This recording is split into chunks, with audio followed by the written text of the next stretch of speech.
Sixth grade, happy Friday, and a history test. You can see that it's matching here on lesson number 1 on the front page. Guys, everything on the front page through 27 here, it's why you have a double A, because I needed 27 choices for your 27 definitions here. So every single one of these will be used over here. You use each one time, cross it out as you're done with it. It'll never be used again. And lesson 1 is lesson 1. You flip it over and you have true false for lesson 2.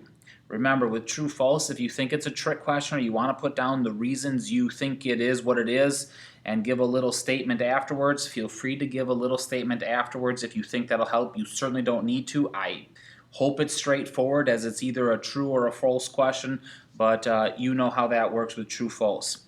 You go to lesson 3 here, guys, you're back to matching.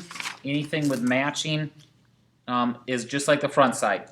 You'll use each one of these one time over here, and then you have one short answer question on the bottom here. It says, why was Constantinople's location so ideal? So you give 3 or 4 reasons what made Constantinople, why they took over the city of Byzantium and used it for a capital, and it was very successful there. Then on the back side, you have your essay question, guys, and it said this: why did Rome fall? You're supposed to list and describe the reasons for the fall of the Western Roman Empire. So step 1, here's one reason why it fell. Here's the second reason why it fell. So I list as many as I can think of. If I was a 6th grader, I'd probably go to lesson 2, guys. So you got lesson 2 on page 350 down here, and all these things will do it. Political confusion would be one that you could describe. Economic weaknesses would be one you could describe. Invasions you could describe. Then on the next chapter, guys, you have the flat out the fall of Rome. That's more of the dates and why it fell. Everything before that kind of gives you reasons.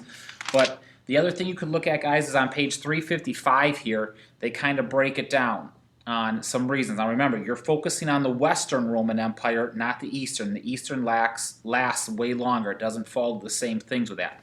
So step 1, list the reasons that you have, and then step 2, if you remember during the week, guys, I pushed really hard on a couple of these that I think were some of the main reasons that Rome fell. And so then you're going to pick which one you think is the one that was really important, that said, hey, this is the one that did them in.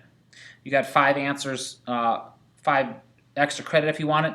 Last thing I'll leave you with, guys, is make sure you're using your book. Hopefully this time it'll be a little bit easier because there's not a lot of short answers, obviously only that one, but make sure when you're putting the answers down, you're supporting it with things from the book, not things from Google. Google doesn't know what you learned in lesson 12 of history, so make sure you stay focused with that. All right, blessings on your history test.